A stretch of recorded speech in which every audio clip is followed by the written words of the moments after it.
మీరు శ్రీశైలం వెళ్ళాలనుకుంటున్నారా?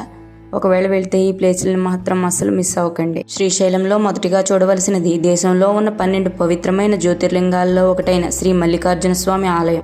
దీని తర్వాత అక్కడే కొలువైన అష్టాదశ శక్తిపీఠాల్లో ఒకటైన భ్రమరాంబికాదేవి ఆలయాన్ని దర్శించుకోవాలి. వీటి తరువాత ప్రతి ఒక్కరూ దర్శించే సాక్షి గణపతి టెంపుల్.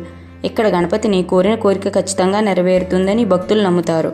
ఆ తర్వాత చూడవలసిన మరో ప్రదేశం పాలధార, పంచదార అనే 2 నీటి దారలు.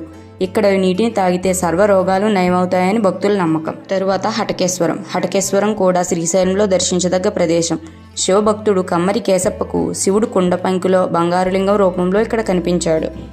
తరువాత చూడదగ్గ ప్రదేశాల్లో శ్రీశైల శిఖరం ఒకటి. ఇక్కడ నంది కొమ్ముల మధ్య నుంచి చూస్తే మల్లికార్జున ఆలయం గోపురం కనిపిస్తుంది. తరువాత శ్రీశైలంలోని అక్క మహాదేవి గుహలు అత్యంత సాహసోపేతమైన అనుభవాల్లో ఒకటి. తరువాత చూడాల్సిన ప్రదేశం పాతాళగంగ. ఇక్కడ నదిలో స్నానాలు చేస్తే పాపాలు నశిస్తాయని భక్తుల నమ్మకం.